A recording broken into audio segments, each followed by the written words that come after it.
हमारा जो टॉपिक है वो ट्रीटमेंट ऑफ गुडविल है, treatment of goodwill on admission, जिसमें मैंने ऑलरेडी आपको 5 केसेस जो है ऑलरेडी बता दिए हैं, ऑलरेडी उस पर डिस्कशन भी की हुई है। आज हमारा जो केस है वो है केस नंबर 6 है। केस नंबर 6 में क्या बताया गया है, मैंने आपको जितने भी केसेस पढ़ाए उसमें यही बताया है कि जब नया पार्टनर बिजनेस में आता है तो ओल्ड पार्टनर्स को क्या देते हैं, शेयर देते हैं। जब ओल्ड पार्टनर्स को शेयर देते हैं इसका मतलब ओल्ड पार्टनर को क्या हुआ, लॉस हुआ। तो जब ओल्ड पार्टनर को लॉस होता है तो न्यू पार्टनर जो होता है उस लॉस को रिकवर करने के लिए कुछ कंपनसेशन देता है, जिसको हम क्या बोलते थे, गुडविल बोलते थे। पर इस केस में थोड़ा सा अपोजिट है। इस केस में क्या है कि ए और बी यानी कि जो ओल्ड पार्टनर थे उनके पास कोई भी गुडविल नहीं थी। जो ओल्ड पार्टनर थे उनके पास कोई भी गुडविल नहीं थी, जबकि नए पार्टनर ने आके क्या दी, उनको गुडविल प्रोवाइड की। अगर नया पार्टनर उसको गुडविल प्रोवाइड कर रहा है तो इसका मतलब ये हुआ कि ओल्ड पार्टनर जो है उसको क्या करेंगे, कंपनसेशन देंगे। क्या करेंगे, कंपनसेशन प्रोवाइड करेंगे। अब केस देखो क्या है, old partner do not have goodwill but the new partner has goodwill. कहने का मतलब क्या कि ओल्ड पार्टनर के पास कोई भी गुडविल नहीं थी, नए पार्टनर के पास गुडविल थी। इसका मतलब जब नया पार्टनर बिजनेस में आया तो नए पार्टनर ने क्या दी, गुडविल दी। तो इस केस में कंपनसेशन जो देगा वो कौन देगा, ओल्ड पार्टनर देगा, न्यू पार्टनर कंपनसेशन नहीं देगा। अब मैं एक छोटी सी एग्जांपल देता हूं जिससे आपको क्वेश्चन बिल्कुल क्लियर हो जाएगा। देखो ध्यान से, फिर बाद में मैं गारंटी रिपीट कराऊंगा। A and B are partner in 3:2 ratio थी डूइंग ऑटो पार्ट्स बिजनेस। उनका एक बिजनेस था जिसका नाम क्या था, ऑटो पार्ट बिजनेस था। उनकी रेशियो थी 3:2 थी। They are suffering losses from the last many years. काफी देर से वो क्या फेस कर रहे थे, लॉस फेस कर रहे थे। She is also doing the same type of business. She भी बिजनेस कर रहा था, वो भी क्या था, सेम टाइप ऑफ बिजनेस था, उसका भी ऑटो पार्ट्स ऑफ बिजनेस ही था। ए एंड बी ने उसको क्या किया, प्रोसीड किया, क्या किया, सी को ज्वाइन किया, अपने बिजनेस में लाया और 2/5 उसको क्या दिया, शेयर्स दिया उसको। Because C is having a profitable business, क्योंकि सी का प्रॉफिटेबल बिजनेस था, ए और बी का प्रॉफिटेबल बिजनेस नहीं था, क्योंकि ए और बी किसमें थे, वो फेस क्या कर रहे थे, लॉस फेस कर रहे थे। She agree his goodwill was value, उसकी जो गुडविल की वैल्यू थी बच्चे वो कितनी थी, 40,000 थी। Where A and B do not have any goodwill, पर ए और बी की कोई भी गुडविल नहीं थी। इसका मतलब क्या हुआ, ए और बी की गुडविल नहीं थी।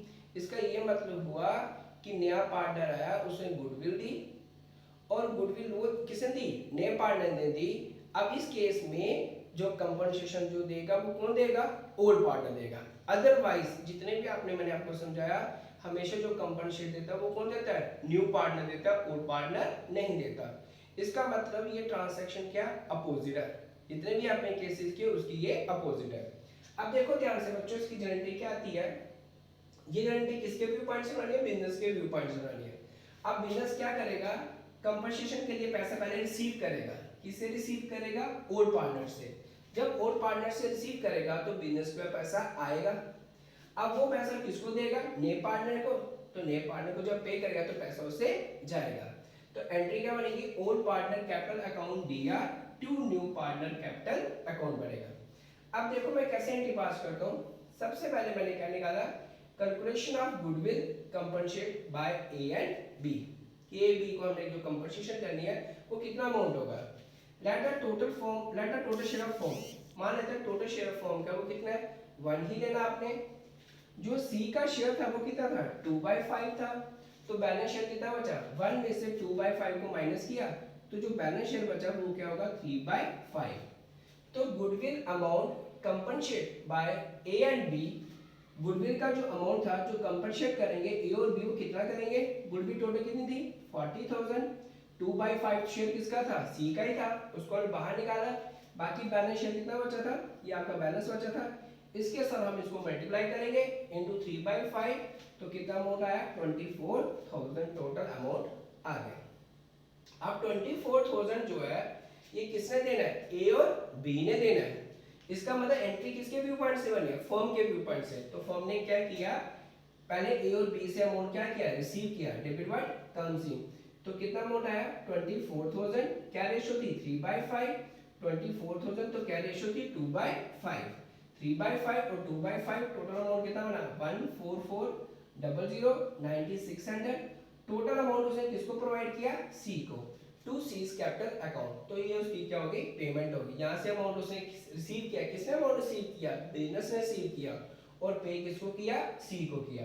Being C compensated by old partner for goodwill, तो सी ने क्या किया, कंपनसेट किया, सी को कंपनसेट किया, किसने किया, ओल्ड पार्टनर किया। किस चीज का कंपनसेशन था बच्चे, वो गुडविल का था। तो ये था केस नंबर आपका, कौन सा था आपका केस नंबर, कौन सा था, 6 केस था। ठीक है, ये 6 केस मैं फिर से रिपीट करूंगा। केस नंबर 6 क्या है, in this case instead of paying for goodwill to the old partner, the new partner will be paid by the old partner. हमेशा आपने यही पढ़ते आए कि जो गुडविल का है हमेशा कौन पे करता, न्यू पार्टनर किसको करता, ओल्ड पार्टनर को करता है। पर इस केस में क्या है, अपोजिट है। यहाँ पर ओल्ड पार्टनर जो है वो किसको कर रहे हैं, न्यू पार्टनर को पे कर रहे हैं। The old partner will compensate the new partner with their share in the total goodwill of the new partner. कितना कंपनसेट करेंगे, जो न्यू पार्टनर का शेयर होगा उसको निकालने का जितना भी बचेगा वो नए पार्टनर क्या करेंगे, कंपनसेट करेंगे। इसी चीज को मैंने यहाँ पर एक्सप्लेन किया। टोटल शेयर क्या लिया था मैंने 1, सी का शेयर कितना था 2/5, बैलेंस कितना बचा 1 - 2/5, बैलेंस 2/5 माइनस कर दिया, तो आपके पास जो बैलेंस था वो कितना था 3/5 था। तो इसलिए आपका गुडविल कंपनसेशन अमाउंट कैसा है, जितना बैलेंस बचेगा और जितनी गुडविल होगी उसके साथ आपने इंटू करना है, तो टोटल अमाउंट कितना आएगा बच्चे 24,000। ये था आपका केस नंबर बच्चे 6 था। तो 6 के बड़े ध्यान से समझना, और ये आएगा जितने भी आपने केसेस किए हैं ये उसके अपोजिट है। ओके बच्चे, थैंक यू।